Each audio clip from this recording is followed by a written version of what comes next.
로마서 12장 6절에서 8절 말씀입니다. 주님의 귀한 말씀 우리 한 목소리로 함께 합독하시겠습니다.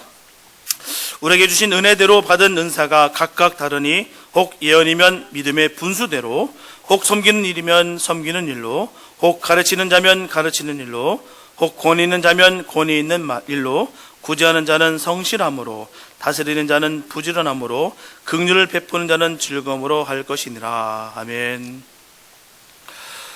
은사라는 것은 그리스도의 몸된 교회를 섬기도록 하나님께서 각 사람에게 나눠주신 영적인 선물입니다. 하나님께서는 주님의 자녀들을 너무나 사랑하시기 때문에 우리 각 사람에게 가장 적합한 직분을 주셨습니다. 뿐만 아니라 하나님께서는 그 직분을 잘 감당할 수 있도록 은사도 함께 주셨다는 것이에요.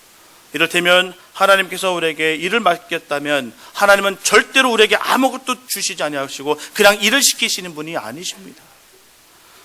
직분을 감당할 수 있도록 하나님께서 우리 각자에게 주신 것이 바로 은사라는 것이에요.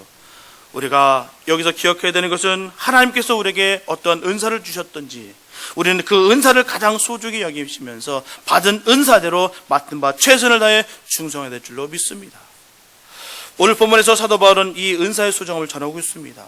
성도는 은사를 주신 하나님을 생각하면서 어떤 은사라도 결코 소홀히 여겨서는 안 됩니다. 뿐만 아니라 서로가 받은 은사에 대해서 시기하지도 말아야 되는 것이에요. 하나님께서 우리에게 은사를 주신 것은 우리 자신의 유익을 얻기 위해서 주신 것이 아닙니다. 그 은사를 가지고 그리스도의 몸된 교회를 섬기며 다른 지체들을 섬기라는 것이에요. 자신의 명예와 부를 얻기 위해서 주신 것이 결코 아닙니다.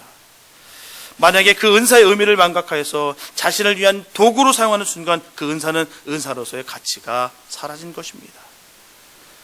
그러므로 받은 은사대로 충성을 다하는 저와 여러분 되시기를 바랍니다. 오늘은 본문에 나오는 은사를 살펴보면서 하나님의 사랑을 나누는 복된 시간 되었으면 좋겠습니다. 본문 6절에 보면 우리에게 주신 은혜대로 받은 은사가 각각 다르니라고 말씀하고 있어요. 여기서 은혜대로라는 말씀은 원어적 의미가 바로 은혜 따라라는 의미입니다. 이렇게 하나님께서 성도들에게 선물을 나눠주시는 원리가 은혜대로이기도 합니다. 분명히 하나님께서는 어느 누구 차별 없이 주님을 사모하는 모든 자들에게 똑같이 은혜를 주셨습니다. 하지만 하나님이 우리에게 주신 은사는 각각 다르다는 것이에요. 예를 들면 어릴 때 우리가 부모님으로부터 선물 세트를 받게 됩니다. 종합 선물 세트를 받게 되면요, 그 상자를 열어보면 각종의 과자들이 있습니다. 한 종류만 있는 것이 아니에요. 다양하게 선물의 종류들이 이렇게 들어있는 것을 우리가 알 수가 있습니다. 은사도 마찬가지예요. 은사에 대해 우리가 생각할 때 중요한 것은 모든 은사가 다 똑같은 것이 아니라는 것입니다. 다 다릅니다. 그래서 내가 은사를 받은 것은 내가 은사 없는 사람을 비판하기 위해서 주신 것이 아니라 내가 연약한 자를 돌보기 위해서 우리에게 은사를 주시는 것입니다. 너는 왜 그것도 제대로 못하냐? 너 이것밖에 못하냐? 라는 것이 아니라 그렇게 비판하고 야단치고 실망시켜주고 마음 아프게 하는 것이 아니라 도라는 것입니다. 부족한 부분을 나누라는 것이에요. 우리의 은사로 교회 성도들의 그 필요한 일들을 함께 하는 것입니다. 함께 할 때 은사는 빛나는 것이에요. 은사를 받은 자는 경쟁하고 자랑하는 것이 아니라 감사하는 마음으로 감당해야 될 줄 믿습니다. 그러므로 자신이 전체 중에 한 일부분이고 상대방과 합심해서 힘을 합쳐야 그리스도의 법을 성취할 수 있는 것을 늘 깨닫는 마음이 중요하다는 것입니다. 내가 갖고 있는 게 독특하다고 해서 가장 좋은 것이 아니라 그걸 통해서 남을 섬기고 도우는데 귀하게 쓰자라는 것이에요. 오늘 본문에서 사도 바울은 은사의 다양성을 분명히 전하고 있습니다. 바로 그 은사대로 주님께 쓰임받는 것이 중요하다라고 전하고 있는 것이에요. 그렇다면 은사의 종류가 가지고 있는 의미를 한번 살펴보면서 말씀을 나눠보겠습니다. 첫째, 예언이에요. 일반적으로 예언이라고 하면 미래에 이루어질 일을 말하는 것입니다. 하지만 성경에서 말하는 그 예언은 그렇지가 않아요. 단순히 시간적인 의미만 가지고 있는 것이 아니라 어떤 시간과 상관없이 하나님의 말씀을 받아서 사람들에게 선포하는 것이 바로 예언입니다. 우리가 한자를 봐도 알 수 있어요. 맡길 예자를 쓰고 있고요. 또한 말씀 원자를 쓰고 있습니다. 그래서 하나님께서 그 말씀을 우리에게 맡겼다는 것이에요. 성경에서 가장 큰 예언은 바로 예수님에 대한 예언입니다. 구약 성경이 대부분은 하나님을 떠나서 죄악으로 죽은 사람들을 구원하기 위해서 보내시는 그 예수님에 대해서 예언하고 있어요. 구약에는 예수님에 대해서 약 350회 예언이 있습니다. 여인의 후손으로 올 것이며, 아브라함과 유다 지파와 다윗의 후손일 것이며, 또한 천의 몸으로 잉태돼서 베들레헴에서 나실 것이며, 또한 십자가에 돌아가시고 우리의 재물을 위해서 재물 되어 주실 거다라고 분명히 기록되어 있습니다. 이게 예언이에요. 이런 예수님에 대한 예언은 성취되었으며, 재림에 관한 예언은 앞으로 반드시 성취될 것입니다. 그래서 예언이라는 것은 단순히 사람의 어떤 느낌을 말하는 것이 아니에요. 하나님이 계시하거나 기록된 계시인 바로 하나님의 말씀을 풀어서 가르치고 선포하는 것입니다. 이 하나님의 말씀이 바로 예언이에요. 사도행전 2장 17절과 18절에 보면, 하나님이 가라사대 말세 내가 내 영으로 모든 육체에게 부어주리니 너희의 자녀들은 예언할 것이요 너희의 젊은이들은 환상을 보고 너희의 늙은이들은 꿈을 꾸리라. 그때 내가 내 영으로 내 남종과 여종들에게 부어주리니 저희가 예언할 것이요. 그래서 성령 충만한 모든 사람들은 바로 예언할 수 있는 예언자입니다.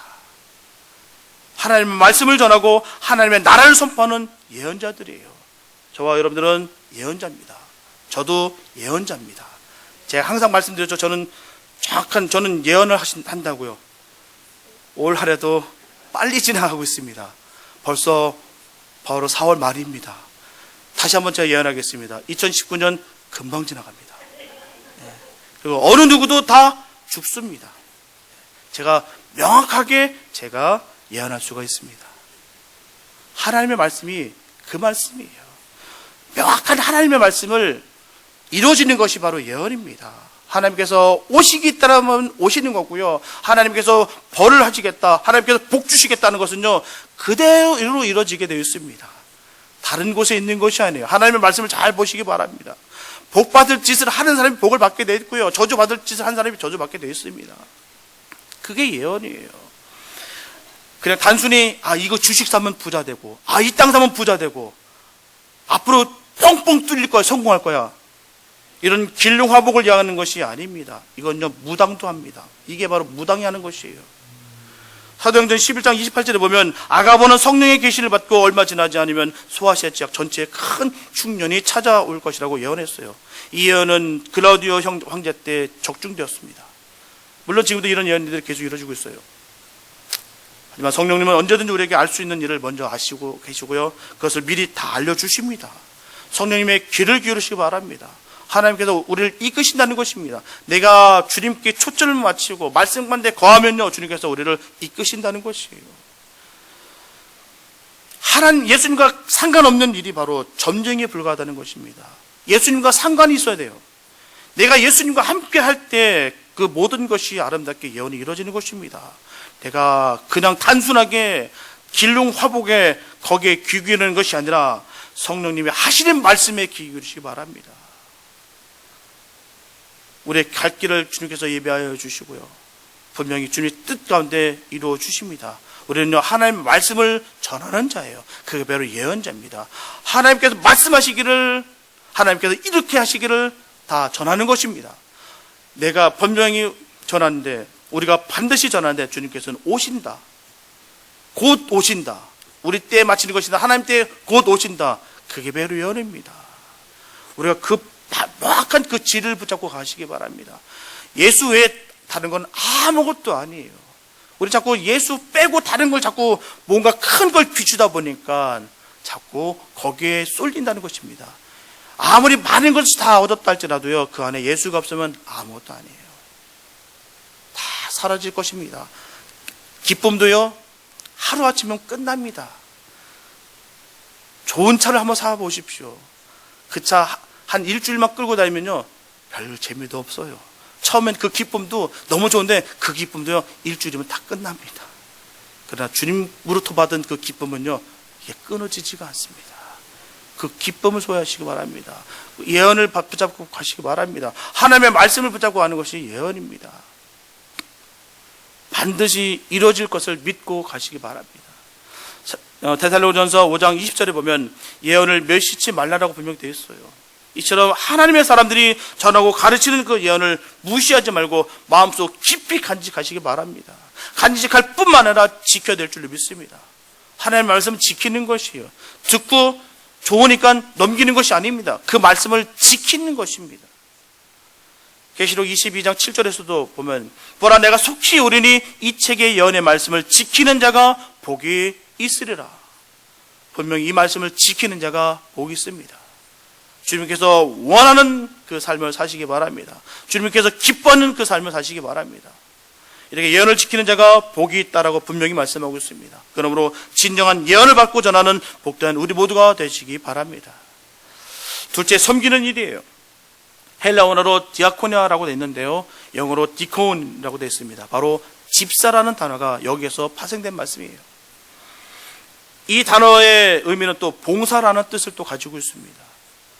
고린도전서 12장 5절에 보면 직임은 여러 가지나 주는 같으며 라고 할 때 이 직임이란 말이 바로 이 말이에요. 직임.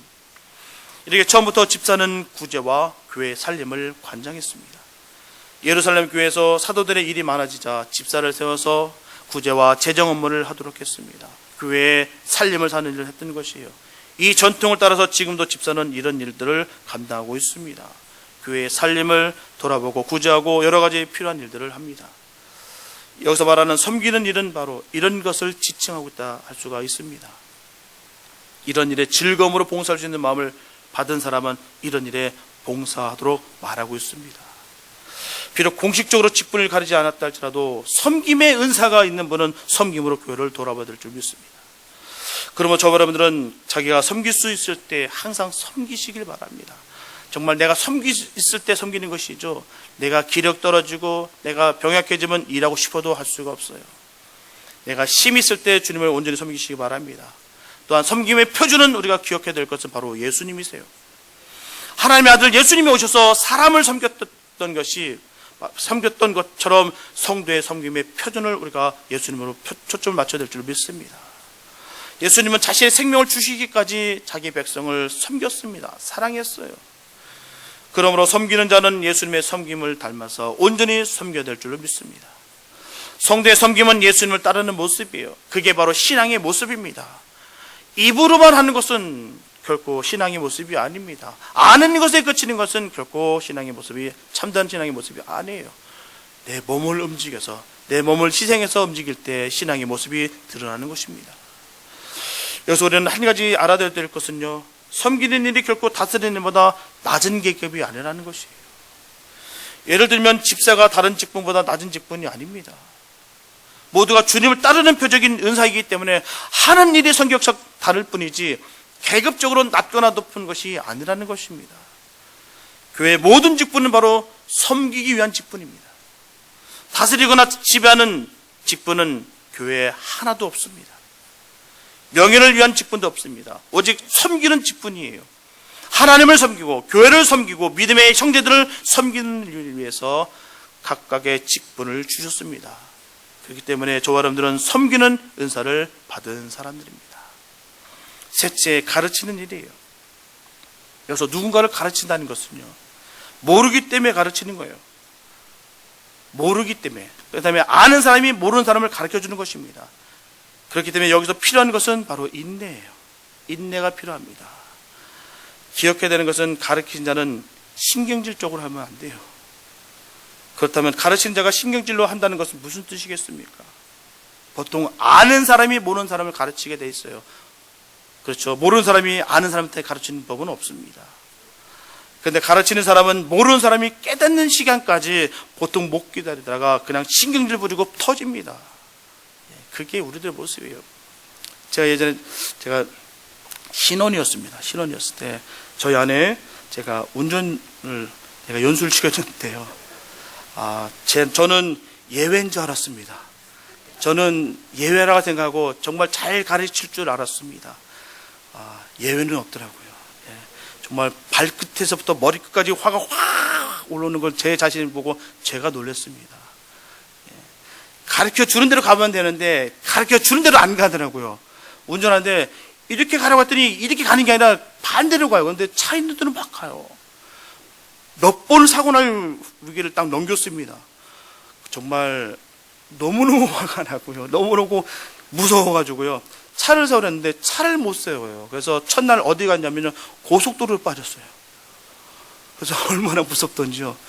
그때 그 공포는 지금도 생각이 납니다. 가족은 잘 못 가르치더라고요. 돈이 들더라도 꼭 하실 수 있는 분께 맡기시기 바랍니다. 내가 할 수 있는 일이 아닙니다. 분명하게 가르치는 은사를 받지 못하면요, 안 됩니다. 자신의 감정을 잊지 못하고 폭발해요. 정말 그게 안 됩니다. 될 수가 없어요. 결코 쉬운 일이 아닙니다. 근데 예수님께서도 땅에 계실 때 참 가르치는 일을 아주 중요하게 생각하셨어요. 그래서 예수님의 사역을 우리가 한번 종합적으로 이렇게 세 가지로 나눈다 보면요, 가르치는 것, 전파하는 것, 치료하는 것, 이렇게 요약할 수가 있습니다. 오늘날도 가르치는 것은 참 중요합니다. 교회에서는 목사나 교역자가 주로 하는 일이기도 하지만 성도들도 이런 일을 할 수가 있어야 됩니다. 그래서 이런 은사가 자기에게 있는지 잘 살펴보시기 바랍니다. 내가 정말 가르치는 수 있는 그런 은사가 있는지를 잘 살펴보셔서 개발하시기 바랍니다. 그리고 이런 은사가 있는 분은 가르치는 일에 봉사할 수 있기를 바랍니다. 곧 성경 공부가 이제 시작되는데요. 드디어 2달 만에 그 교재가 왔어요. 시작되는데 정말 리더자로 잘 섬겨주시기 바랍니다. 뽑히신 분들은 정말 잘 가르쳐 주셔서 인내와 사랑으로 잘 가르치기 바랍니다. 그래서 상대방이 알아들 때까지 가르치는 거예요. 그게 가르치는 것은 그만큼 우리가 인내가 필요하다는 것입니다. 그런 의미에서 가르치는 사람은 똑똑한 사람이 하는 것이 아닙니다. 사랑과 자비의 마음을 가진 사람이 할 수 있는 것이에요. 바로 은사를 받은 사람만이 할 자격이 있습니다. 넷째, 권위하는 일입니다. 여기서 권위하는 말은 권면 혹은 위로라고 우리가 표현을 바꿔 사용할 수가 있습니다. 어려움을 당하고 있는 지체들을 찾아가서 말씀과 기도로 권면하고 위로하는 일이에요. 너무나도 소중한 일입니다. 오늘날의 권사님들에게 주어진 은사예요. 권사님들이 하신 은사입니다. 실패로 인해 어려움을 당하고 삶의 기력을 잃어버린 지체를 위로하고 힘이 되어 주어서 삶의 의욕을 갖도록 하는 사람이 권위의 은사를 가지고 있는 사람들이에요. 영적으로 침체된 영혼을 찾아가서 따뜻하게 감싸주고 위로하여서 믿음을 회복시켜주는 사람이 바로 권사의 직분을 받아야 됩니다. 성경에 보면 바나바는 그 이름 자체가 권위자는 뜻이에요. 바나바는 이름에 맞게 그는 권위하는 사람이었습니다. 그런 삶을 살았습니다. 정말 바나바는 권위자였어요. 정말 사울이라는 그 핍박자가 어느 날 예수님을 만나게 돼서 예수님의 제자가 되었어요. 하지만 모든 사람이 사도 바울을 인정치 않았습니다. 버렸습니다. 배척했어요. 하나님의 동역자로 인정하지 않았습니다. 그때 바나바는 그 사울에 대해서 변호했고요, 다른 제자들에게 주선하고 연결하고 화해시켰습니다. 그리고 바나바는 그 안디옥에서 교회를 세워서 큰 교회가 되었을 때 의기소침하여 고향 다소에서 칩구하고 있었던 바로 이 바울을 불러다가 안디옥 교회의 지도자로 세웠습니다. 아마도 바나바가 없었더라면 바울과 같은 위대한 사도가 없었을 것이에요. 그러므로 바울보다 더 위대한 사람이 바로 이 바나바입니다. 그래서 이 권위의 은사는 너무나 중요한 은사예요. 진지한 권면과 위로는 성도를 성장시키기 때문입니다. 우리 교회는 좋은 권사님들이 계셔서 저는 너무나도 행복합니다. 앞으로도 더 많은 권사님들이 잘 세워져서 교회가 풍성하고 바로 세워지기를 소원합니다. 우리 생활 가운데서 우리의 정말 필요한 사람은 어떤 사람이겠습니까? 똑똑한 사람은 아닙니다. 돈 많은 사람도 아닙니다. 일 잘하는 사람도 아니에요. 바로 따뜻한 가슴을 가진 넉넉한 사람이 정말 필요합니다. 바로 하나님의 자녀된 우리는 이런 사람으로 성숙되어야 될 줄 믿습니다. 교회에서, 가정에서, 세상에서 누구에게나 위로가 되고 격려가 되고 힘이 되어주는 권위의 사람이 되시기를 바랍니다. 다섯째, 구제하는 일이에요. 본문에 보면 구제하는 사람은 성실함으로 하라 했을 때 성실함으로 하라는 것은 또한 언어적으로 넉넉하게 라는 뜻으로 쓸 수가 있습니다.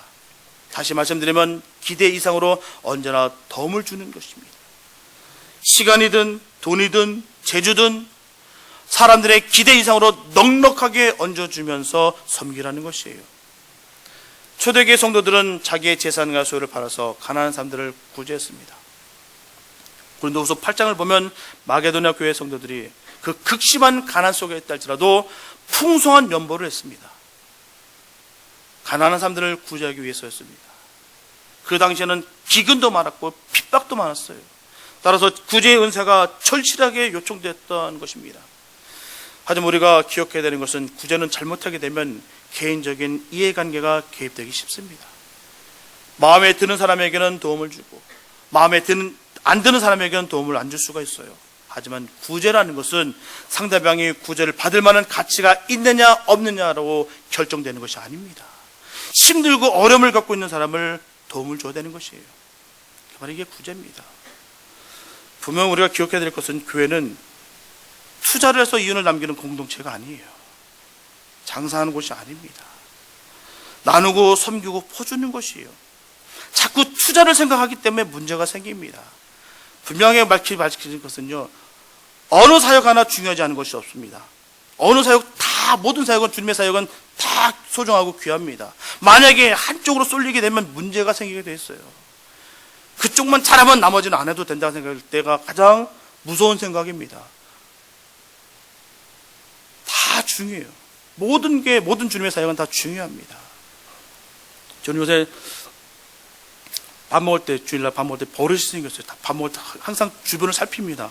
왜 그러냐면, 그 성도님들 그 입에 들어가는 그 음식만 봐도 너무 이뻐요. 기분이 참 좋습니다.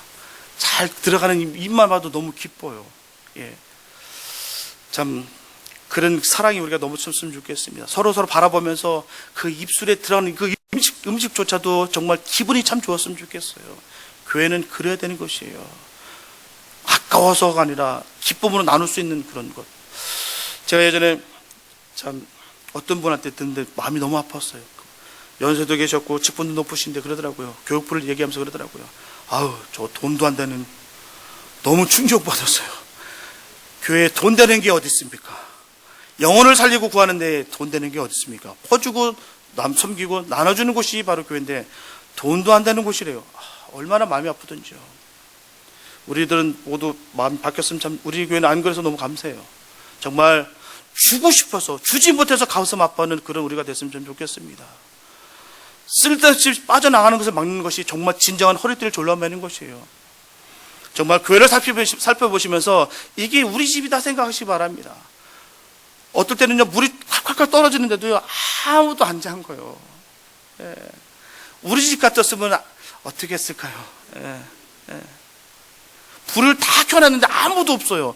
불 끄는 사람은 아무도 없어요. 저는 제가 막 꺼요. 예. 그건 너무 아까워요. 예. 입에 들어가는 거 하나도 안 아까운데 그런 건 너무 아까워요. 예. 우리가 정말 제대로 허리를 졸라매서 제대로 우리가 필요한 것에 써야 될 줄 믿습니다.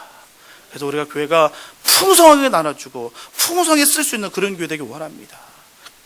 계산하면서 주는 게 아니라 주고 싶어서 더 못 줘서 마음 아픈 그런 교회 됐으면 좋겠어요. 그리고 정말 빠져나갈 수 없는 구멍이, 정말 쓸데없이 빠져나가는 구멍을 탁 찾아내서 정말 귀하게 쓰임받길 원합니다. 어찌됐든 구제하는 자는 성실함을 하라고 분명히 전하고 있습니다. 그래서 관대하게, 성실하게, 일심으로 헌신하게 되게 해야 됩니다. 마치 자기 것을 가지고 주는 듯이 5만 원 중에서 구제하면 안 됩니다. 반면에 받는 사람도 아주 당연하게 꾼 것을 돌려받는 것처럼 해서도 안 돼요. 그래서 저 사람들은 성실하고 헌신된 마음으로 감당해야 될 줄 믿습니다. 여섯째로 다스리는 일이에요. 본문에서 전하고 있듯이 다스리는 자는 부지런함이라고 분명히 말씀하고 있습니다. 이 말씀은 다스리는 은사, 바로 리더십에 대해서 말하고 있는 것이에요. 행정과 조직의 은사입니다. 이 은사를 가진 사람의 눈에는 앞날이 보입니다. 비전이 있어요. 현실에 안주하거나 한 가지밖에 볼 수 없는 사람이라면 다스리는 은사가 없는 것이에요. 문제는 다스리는 은사를 가진 사람이라고 교회를 통치하고 지배할 수 있다는 말은 아닙니다. 교회를 다스리고 지배하는 분은 오직 하나님 한 분뿐입니다. 오직 주님께서 경영하시고 주님께서 다스리시는 것이에요. 우리가 다스리는 것이 아니고 우리가 지배하는 것이 아닙니다. 다스리는 사람은 하나님의 일에 앞장서는 사람이에요. 그게 다스리는 사람입니다. 자기가 앞장설 뿐만 아니라 좀 부족하고 뒤처진 사람을 잘 가르쳐서 이끌어가는 사람이에요. 이게 다스리는 사람입니다. 뿐만 아니라 본문에서도 전하고 있듯이 부지런함으로 하라는 것이에요. 그래서 게으르면 안 됩니다. 사도행전 1장 8절에 보면 성령이 너에게 임하시면 너희가 권능을 받고 힘을 받는다는 것입니다. 바로 성령이 너에게 임하시면 말입니다. 우리가 성령을 받아야 돼요. 성령을 받음으로 우리가 이 에너지가 우리가 받아야 될 줄 믿습니다. 이 에너지가 생긴다는 것이에요. 하나님께서 저와 여러분들 모두에게 성령 충만함을 주셔서 저 여러분들에게 속에 있는 강력한 에너지가 있기를 원합니다. 그 힘으로 섬길 때 아름답고 감동과 축복이 나타납니다. 우리가 하는 일, 내 혈과 육으로 하는 것이 아니에요. 우리 주님 주신 힘으로, 능력으로, 은혜로 하는 것입니다. 주님의 사역은 그렇게 하는 것입니다. 성령의 은혜로 하는 거예요. 우리가 내 생각과 내 지혜로 하면은 사람의 수준에 멈춰버립니다. 하나님의 수준으로 우리가 일할 수 있는 우리가 모두가 됐으면 참 좋겠습니다. 7번째, 긍휼을 베푸는 일이에요. 본문에서 긍휼을 베푸는 자는 즐거움으로 할 것이라고 했습니다. 무슨 일을 해도 즐겁고 밝은 태도로 하라는 것이에요. 우리가 반드시 기억해야 되는 것은 구제와 긍휼은 비슷하지만 봉사와 섬김의 방법이 다릅니다. 구제는 물질을 가지고 섬기는 것이에요. 그러나 긍휼은 몸으로 섬기는 것입니다. 분명한 것은 있는 물질을 갖고 섬기는 일이 쉬운 일은 아니에요. 물질이 있다 할지라도 다 섬기는 것이 아닙니다. 부자나 가난한 사람도 돈은 다 중요합니다. 소중하게 여겨요. 그렇기 때문에 물질로 성도들을 섬기고 봉사하는 일은 참으로 귀한 일입니다. 쉬운 일이 아니에요. 그러나 물질로 봉사하는 것보다 더 귀한 봉사는 몸으로 하는 봉사입니다. 물질의 돈보다도 손길을 필요로 하는 사람들이 많습니다. 돈은 아무리 쌓아놓아도 필요 없는 사람이 있어요. 어떤 분인지 아십니까? 걷지 못하시는 분들, 자신의 몸을 추스리지 못하는 분들, 돈이 아무리 산더미에 쌓였다 할지라도 아무 소용이 없어요. 이런 분들에게 물질로 돕는 것보다 찾아가서 몸으로 돌봐드리는 것입니다. 그러나 그것이 쉬운 것이 아니에요. 시간을 내야 되는 것입니다. 또 힘이 있어야 돼요. 결코 쉬운 것이 아닙니다. 몸으로 섬기고 봉사할 일은 분명 힘들고 어려운 일이에요. 그렇지만 즐거운 마음으로 해야 되는 것입니다. 즐거운 마음으로. 즐거운 마음으로 한다는 것은 봉사를 하면서 짜증내지 않으면서 억지로 하는 것이 아니라 자원하고 기쁜 마음으로 적극적으로 하는 일이에요. 아주 즐거운 마음으로 감당하시기 바랍니다. 하나님께서는 우리 중심을 바라보고 계세요. 내가 많은 일들을 바라보고 하셨다고 기뻐하시는 게 아니라 정말 기쁨으로 주님과 함께하는 일을 기억하시고요. 그것을 주님께서는 카운트하십니다. 우리가 하실 때마다 늘 기쁨으로 감당하시기 바랍니다. 주님 주신 그 감격을 하시기 바랍니다. 나머지 모든 것은 주님께서 다 신원하세요. 다 계산하십니다. 우리가 할 일이 아닙니다. 저번에도 말씀드렸다시피 가지가 열매를 걱정하지 않습니다. 우리는 가지일 뿐이에요. 그래서 우리는 주님의 일들을 기쁨으로 감당하시기 바랍니다. 예전에 가버나움에 한 백부장이 있었어요. 그 종이 중풍병에 걸렸습니다. 드러나서 꼼짝도 못하고 괴로워했어요. 그 모습을 본 그 백부장은 마음이 아팠습니다.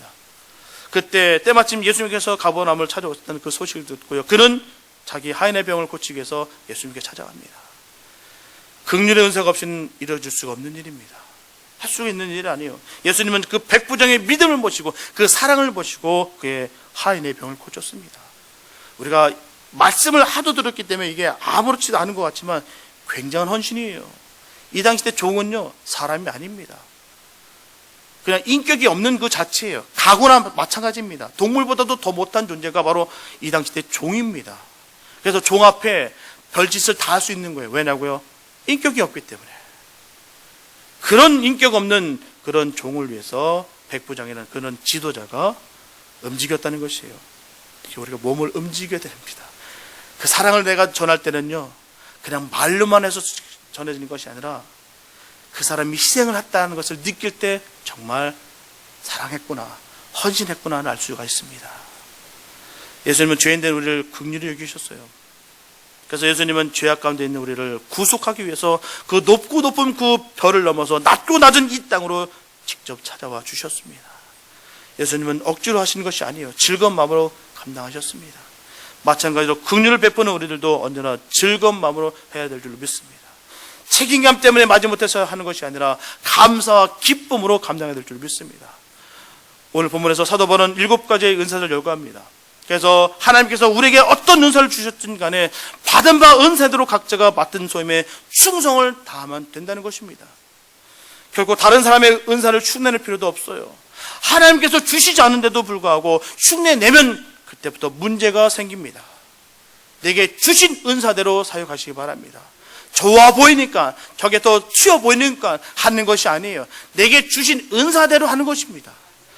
하나님께서 반드시 원하시는 것은 주신 걸 갖고서 일을 시키시는 거지, 없는 것 갖고 시키신 적이 한 번도 없습니다. 문제는 주신 것에 우리가 감격하고 주신 것에 감사하면서 우리가 사역을 해야 되는 것입니다. 내 기준에 맞춰서, 내 생각에 맞춰서 사역하는 것이 아니라 주님 주신 은혜대로 우리가 이 사역을 감당해야 될 줄 믿습니다. 하나님께 주신 은사가 다 다릅니다. 같을 수가 없어요. 한쪽으로 저기 다 옳다고 좋다고 할 수가 없습니다. 하나님께서 주신 것은요, 다 소중한 것입니다. 그렇게 할 때 우리는 우리에게 은사를 주신 우리 주인의 대신 그 하나님께서 기뻐하신다는 것입니다. 우리에게 은사를 주신 분은 하나님이세요. 다른 사람이 준 게 아니라 하나님이 우리에게 주신 선물입니다. 하나님께서 우리에게 은사를 주실 때 마구잡이로 무턱대고 주지 않습니다. 분명하게, 명확하게 알고 주십니다.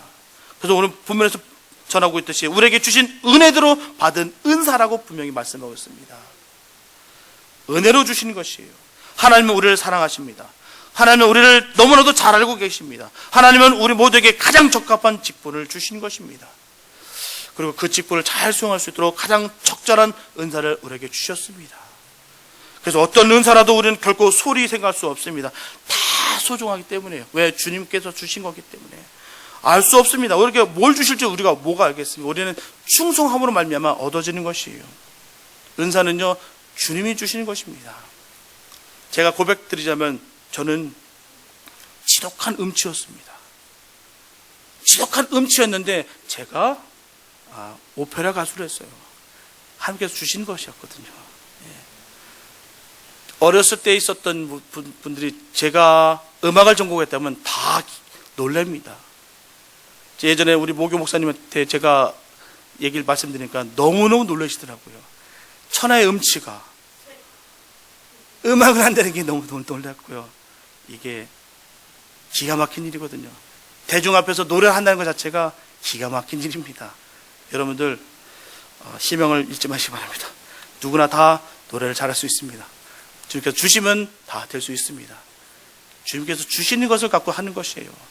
제가 다른 걸 원해서 아니라 주셨기 때문에 할 수 있는 것입니다. 주신 걸 갖고 우리가 주님께 드리는 것뿐이지, 그걸 받았다고 해서 그게 남들보다 더 좋다고 해서 더 놀라가고 내 명예가 놀라가고 그런 것이 아닙니다. 주님께서 주신 그 은사가 얼마일진 간에 그 주신 것을 통해서 하나님께 영광 돌리는 저람 됐으면 참 좋겠습니다. 하나님께서 우리에게 어떤 은사를 주셨든 간에 맡은 바 소임에 충실하면 됩니다. 그럼 우리의 하는 일로 인해서 그리스도의 몸된 교회 전체가 언제나 활기차게 움직일 수가 있는 것입니다. 그러나 우리가 맡은 소임에 충실하지 못한다면 그리스도의 몸된 교회가 어딘가 문제가 생길 수밖에 없어요. 하나님께서 우리에게 은사를 주시는 것은 우리의 자신의 유익을 도모하라고 주시는 것이 결코 아닙니다. 그 은사를 가지고 그리스도의 몸된 교회를 섬기라는 것입니다. 다른 지체들을 섬기라는 것이에요. 이런 은사를 주신 것은 섬기라는 것이에요. 잘 생각해 보시기 바랍니다. 내가 받은 은사가 무엇이며 내가 이 은사를 내가 정말 주를 위해서 잘 사용하고 있는지, 내 주변에 있는 내 성도를 위해서 내가 섬기고 있는지 한번 보시기 바랍니다.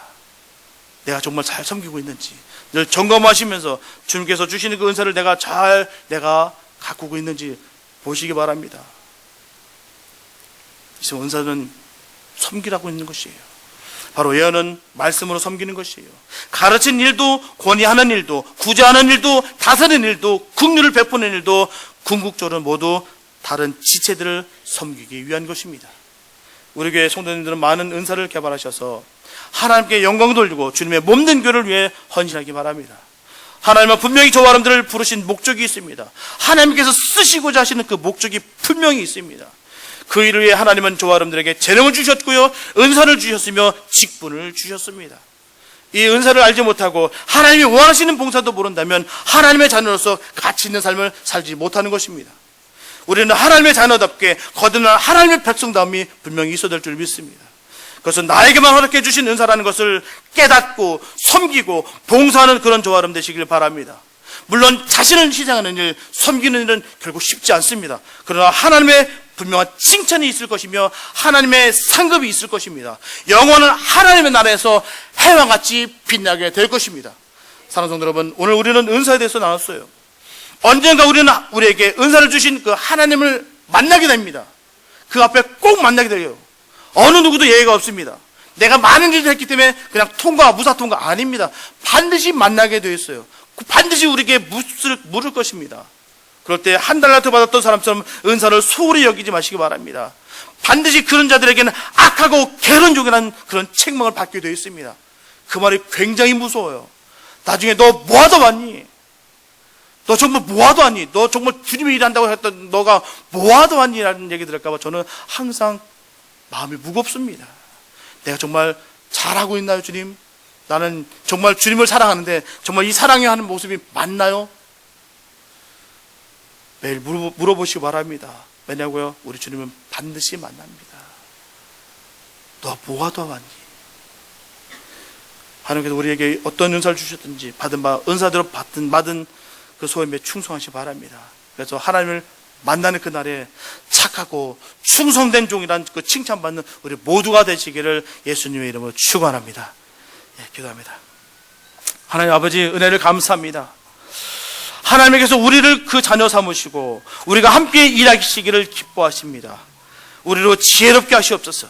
하나님, 우리와 함께 하시는 기쁨을 누리게 하셔서 우리로 미련과 게으름을 박차고 주의 사람으로 이제 남은 여생 동안 충성하게 하시고 겸손하게 하시고 인내하게 하시고 정직과 성실과 인내와 사랑으로 주의 편에 서게 하시옵소서.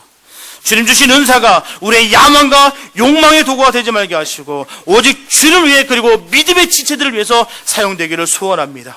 그래서 주님의 이름을 높이고 복음을 전하는 우리 모두가 되게 하여 주시옵소서. 오늘 이 밤에 주님의 마음을 맛보는 복된 은혜 시간 되게 하여 주시옵소서. 주님의 임재 가운데 감격과 기쁨이 넘치는 복된 밤 되게 하여 주시옵소서. 예수님의 이름으로 기도합니다. 아멘.